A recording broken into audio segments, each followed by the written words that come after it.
Ryan Reynolds here from Mint Mobile with a message for everyone paying big wireless way too much. Please, for the love of everything good in this world, stop. With Mint, you can get premium wireless for just $15 a month. Of course, if you enjoy overpaying, no judgments, but that's weird. Okay, one judgment. Anyway, give it a try at mintmobile.com/switch. Upfront payment of $45 for 3-month plan, equivalent to $15 per month required. Intro rate first 3 months only, then full price plan options available. Taxes and fees extra. See full terms at mintmobile.com.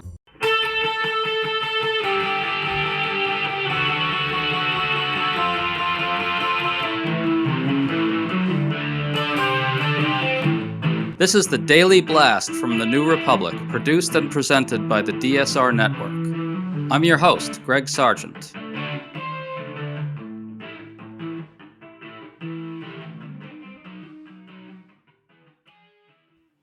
Over the weekend, Donald Trump erupted in crazed fury at NBC's Kristen Welker on Meet the Press. What enraged him is that she dared to ask him for evidence to back up his many lies, in this case about elections in California allegedly being rigged against the GOP candidates. But we think this episode deserves a deeper deconstruction. A big reason Trump is so angry, we think, is that the MAGA online disinformation universe has been unable to entirely reinvent reality and use propaganda to inflate the GOP candidate's strength into something it isn't. In a sense, then, this saga is really about the failures of MAGA propaganda. So we're talking about all of it with Gil Duran, a tech writer who's based in California and tracks all this stuff. Good to have you on, Gil. Thanks for having me. So in 2 big races in California, the GOP candidates are struggling as the votes get counted. In the Los Angeles mayoral race, Democratic incumbent Karen Bass leads, and progressive candidate Nithya Raman has pulled ahead of Republican reality TV star Spencer Pratt for second place and a chance to go to the general election. In the California governor's race, Republican Steve Hilton is vying with Tom Steyer for second place. Gil, can you just tell us a little bit about Spencer Pratt and Steve Hilton and why the online right is so heavily invested in them? Sure. Steve Hilton and Spencer Pratt are right-wing D-list celebrities who are desperate enough for attention to run for office in California, where they have virtually no chance of winning. And so both of them have backgrounds, I would say, mostly as entertainers. Spencer Pratt was a reality TV star, a sort of villainous character on a show called The Hills for many years. And Steve Hilton has a political background in the UK, where he was an advisor to David Cameron, but most recently, since coming to the United States, has been a Fox News host. And he went from being a guy who was sort of what we would have considered a moderate Republican to being a complete right-wing lunatic during his time at Fox News. I know this because I actually met with Steve Hilton when he moved to the USA in 2014, and he was a totally different guy than he was a few years later on Fox News. And so both of them are trying to parlay their status as these sort of entertainer, right-wing, low-level celebrities into political office in California, but that's not very easy to do. And just to be clear, what this means for Spencer Pratt is that if he gets edged out of second place by the progressive Nithya Raman, then he doesn't get to go to the general, correct? And so what's really at stake here is as the votes get counted, it's really possible Spencer Pratt gets knocked out of contention. Is that what the situation is? Yeah, and it looks like it's pretty certain that he's now knocked out of contention. In the LA mayor's race and in the California gubernatorial race, the top 2 vote getters get to go to the general election. And in the gubernatorial race, it looks pretty clear that Steve Hilton will probably be in the general election. He's edging out billionaire Tom Steyer for votes. Looks like Steyer's going to come in third place, so it'll be Hilton versus Becerra. You'll have a Republican and a Democrat in the gubernatorial race. But the LA race is nonpartisan, and LA is heavily Democratic by voter registration. LA is 52% Democratic voters compared to 19% Republicans. So with Spencer Pratt running with the MAGA endorsements as the right-wing reality TV guy, it's not a big surprise that he wouldn't make the top 2. In fact, the polls showed him in third.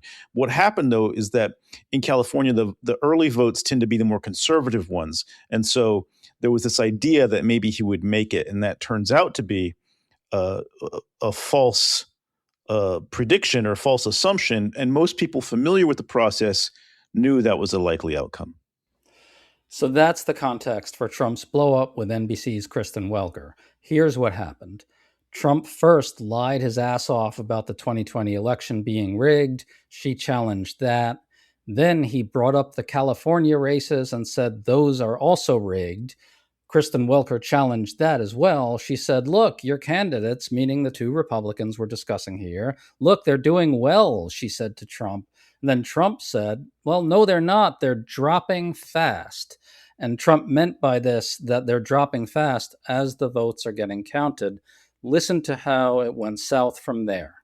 They're dropping fast because it's a rigged election. Let me tell you, it's 4 days, and they aren't even close to coming up with it. That's how they count the votes. You know why they're doing that? Because they're cheating on the election. Do you have evidence to support all that? I have to do is look.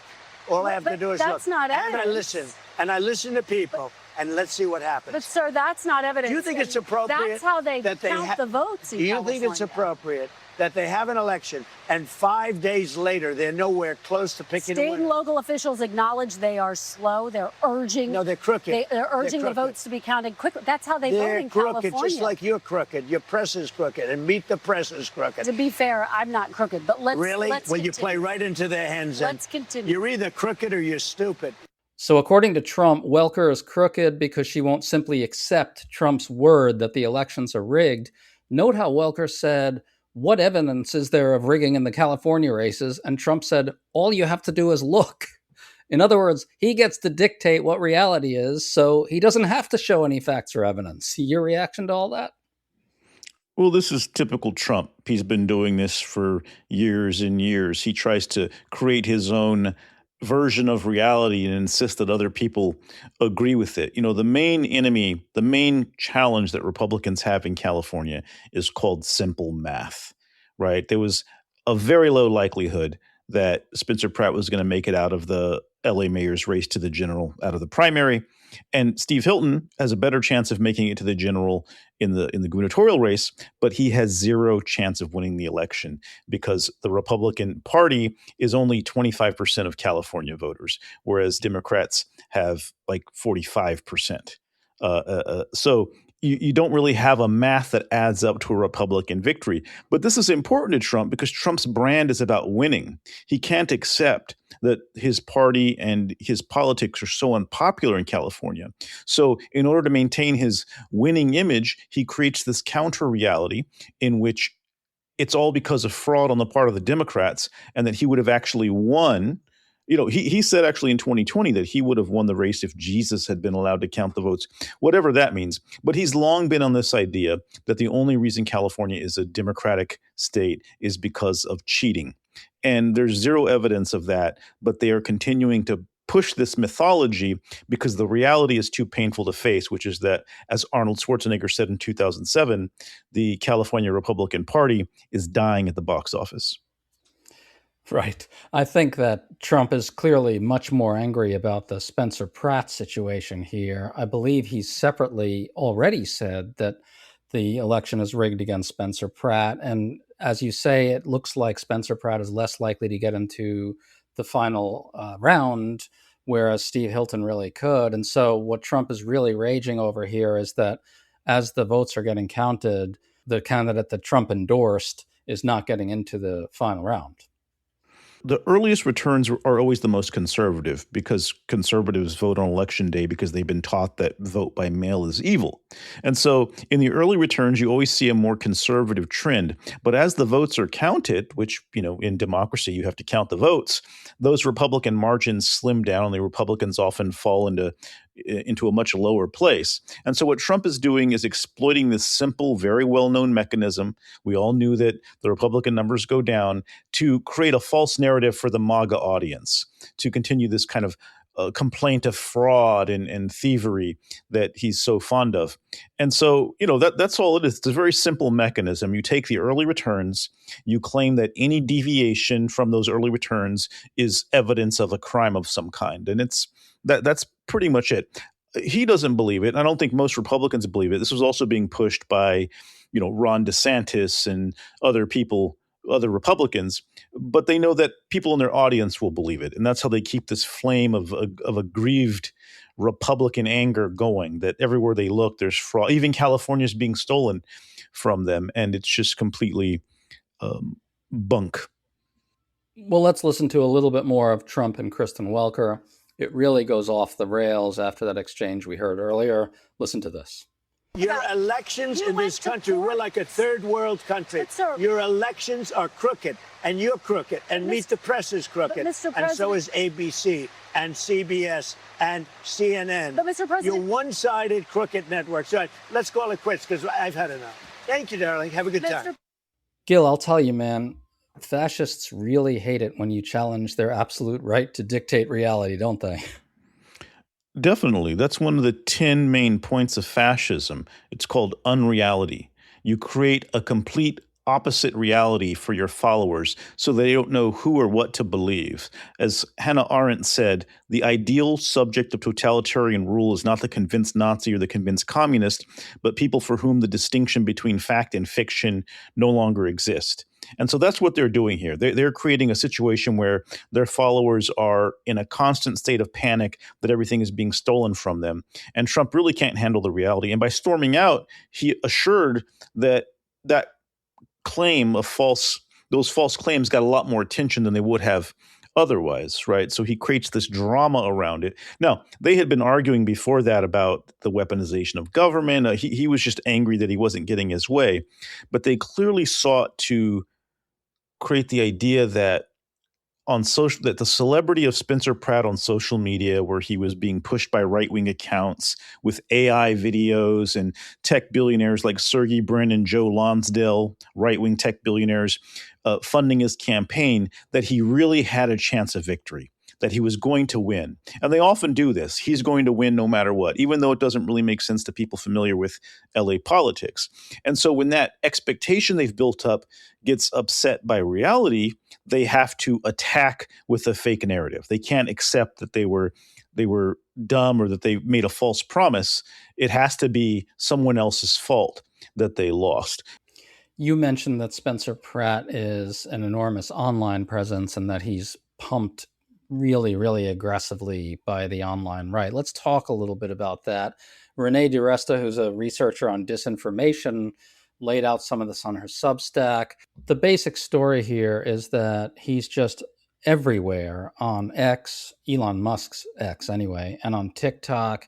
He's a fixture. He's got over 1 million followers on X, and there are all these AI videos going around casting him as Batman and Karen Bass, the Democratic incumbent, as the Joker. According to Renee DiResta, that got more than 5 million views. And so this is really a creation of the extremely online fascist MAGA right, isn't it? He is a creation of these influencers. Definitely. No one was really paying too much attention to Spencer Pratt before this election, but actually he popped his head up because his home burned up in the fires. And there he started gaining an online following for being this sort of angry right-winger condemning the Democratic government because there was a big fire that burned everybody's homes. Well, California has a lot of natural disasters. So do Republican states. You generally don't see everybody blaming Republicans when there's a disaster there. But in California, it always gets politicized. So he kind of made himself a political figure by dramatizing his own experience losing his home in the fire. And that was just enough to give him sort of enough of a profile to step into the void of being the right-wing sacrificial lamb in the LA mayor's race. Because generally what you have in California is Republicans run for governor or for mayor of LA knowing they won't win. So you end up getting an attention hound whose job is just to put on a show and create some spectacle of a fight and try to cause as much damage as possible and bring in Republican and right-wing money to really just screw with Democrats, because they're not going to win. They're really screwing with Democrats. So they hope, I guess, that, it's a Hail Mary pass. Maybe people will be angry enough or enthused enough about a Republican candidate who's popular online to win. What they find, however, is that being viral online is not necessarily the same thing as being popular in the real world. Twitter, especially, and TikTok to some degree, create these alternate realities where you think these things are really big and everybody's talking about them. But most people have very different concerns about their city. They're not on TikTok or Twitter all day. They don't know what Spencer Pratt just tweeted or what Elon Musk tweeted about him, etc. And so when that reality hits, they're very upset because they gin themselves up into believing that this candidate's going to win. And what they're all going for really is the model that Trump set when he won. He sort of became the biggest character in American politics using Twitter, also came from a reality TV background like Spencer Pratt, and was able to become president. But just because you can do something once doesn't mean you can always do it. And even before Trump, you had Arnold Schwarzenegger, who was the last Republican governor of California, who only became governor because he was a world famous actor, right? And so he was able to do it. But then that was the last Republican we ever had. Arnold left with like a 27%, maybe less, approval rating. So even if you do win, it can be bad news. So they tried to make fetch happen. It was this, what DeResta calls the red mirage, this idea that a Republican's about to win California. Everybody knows it because it's happening on X and TikTok. But when the votes get counted, it turns out that virality is not the same thing as votes. And they lose. And so then they immediately pivot to calling it fraud because they are sore losers and big man babies in reality. And Donald Trump essentially imbibed what's going on in the right-wing bubble on this. He internalized this picture of Spencer Pratt as this very powerful figure within the context of Los Angeles politics. And so you can kind of see his eruption of fury at Kristen Welker as his bubble bursting, right? He looks at the situation. He says, well, this can't be happening. He can't be falling behind in real life because the online universe told me that he was going to win. So that's what's really going on here with this whole Kirsten Welker confrontation, I think. It's Trump's bubble bursting and him wrestling with the reality that his candidate is not actually going to become the mayor of Los Angeles. And this is very personal for Trump because the idea that he won the 2020 election, the lie that he won the 2020 election, is a central part of his mythology now. There was no way he could lose. He was supposed to be the winner, yet he lost. And that's this unresolved issue that we're all going to have to deal with at some point because Trump seems to believe that he's owed for that, maybe owed an extra term. And if you remember 2020, I seem to recall Trump was arguing that the vote should stop counting at a certain time, like the day of the election while he's ahead. So he has a very childlike, corrupt view of what politics is. He should always win, is basically his fascist argument. And, there are people who agree with him, a very small number of people in the country, but that's the audience he has to keep behind him because other people are starting to peel off as it becomes more and more unpopular. Spencer Pratt is also the candidate of at least some tech people. Can you talk a little bit about that? Definitely. Well, we've seen this rightward shift in Silicon Valley, overt rightward shift. I would argue there's always been some right-wing politics there. But whenever you get a spectacle like this of a right-wing type of person running for office, you can now count on the billionaires of Silicon Valley to throw in money and try to make it a real thing. So Spencer Pratt had money from Sergey Brin of Google, who's now pretty much a right-winger, Joe Lonsdale of Palantir, who's completely off the charts, far right, recently called for public executions in the United States. And so you can always count on having them throw in some money. On the state level, a lot of the right-wing tech guys got behind the candidacy of Matt Mahan, the mayor of San Jose, who was trying to run as a moderate. People weren't buying that, so we can expect the right-wing tech money now to go behind Steve Hilton if he makes the general. Again, they're not betting on victory. They're betting on disruption and chaos and providing a beachhead where Trump can continue to make his claims about the obsolescence of the democratic process. So how does this all unspool from here? Basically, the most likely scenario is that Spencer Pratt gets bumped out of contention for LA mayor, and Steve Hilton goes on to the general for governor and most likely loses at the end of the day to Xavier Becerra, right? Oh, definitely. Steve Hilton is almost guaranteed to lose to Becerra, who's not a particularly strong Democrat, but California is so democratic that even if Javier Becerra were dead, he would still beat Steve Hilton in a general election. I mean, there's just no path really for Hilton to win. Pratt, it seems mathematically impossible for him now to regain the second slot, so he probably won't be in the race. He has said that if he lost, he would move out of Los Angeles, which is a pretty loser thing to say. You don't really hear people who want to be the mayor or want to be the governor say, I'm going to move out of the state. You're supposed to act like I'm going to stay here no matter what and continue to work to help my community and then run again in 4 years when your challenger is unpopular if they win. So, again, it's just they're going to fold up their tents and go on to the next thing after this. I mean, I think that Steve Hilton is probably just trying to get another show on Fox. His was canceled because no one was watching it. So this is for him an audience building exercise more than anything. Although there was a piece in the Financial Times over the weekend where these three Brits said, it's amazing that he's the front runner and he's had this major political turnaround. These are people with no idea of California politics. He's just simply the guy who's desperate enough for attention that he's willing to lose the governor's race to get it. And that's exactly what's going to happen. Well, I sure hope so, Gil Duran. Folks, if you enjoyed this, make sure to check out Gil's new book. It's coming out in mid-August. It's called The Nerd Reich, Silicon Valley, Fascism, and the War on Democracy. Gil, always great to talk to you. Thanks for coming on. Thanks for having me.